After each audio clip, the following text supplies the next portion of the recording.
Hi കൂട്ടുകാരെ, ലാഭവും നഷ്ടവും എന്ന ഭാഗത്തെ ടൈപ്പ് 3 ചോദ്യമാണ്. അപ്പോൾ ചോദ്യം ഇതാണ്: 1600 രൂപയുടെ കസാര 1200 രൂപയ്ക്ക് വിറ്റാൽ നഷ്ടശതമാനം എത്രയാണ്? ഇവിടെ വാങ്ങിയ വില എന്ന് പറയുന്നത് 1600 രൂപയാണ്. വിറ്റ വില എന്ന് പറയുന്നത് 1200 രൂപയാണ്. അപ്പം നമുക്കറിയാം, സ്വാഭാവികമായിട്ടും നമുക്ക് ഇതിൽ എത്ര രൂപ നഷ്ടം വന്നു എന്നറിയാൻ നമ്മൾ വാങ്ങിയ വിലയിൽ നിന്നും വിറ്റ വില കുറച്ചാൽ മതി. അതായത് 1600 രൂപയിൽ നിന്നും 1200 രൂപ കുറയ്ക്കുന്നു.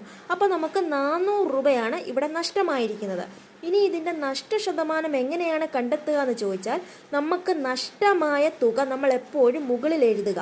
എന്നിട്ട് അതിൻ്റെ താഴെയായിട്ട് വാങ്ങിയ വിലയും കൊണ്ട് ഡിവൈഡ് ചെയ്യുക.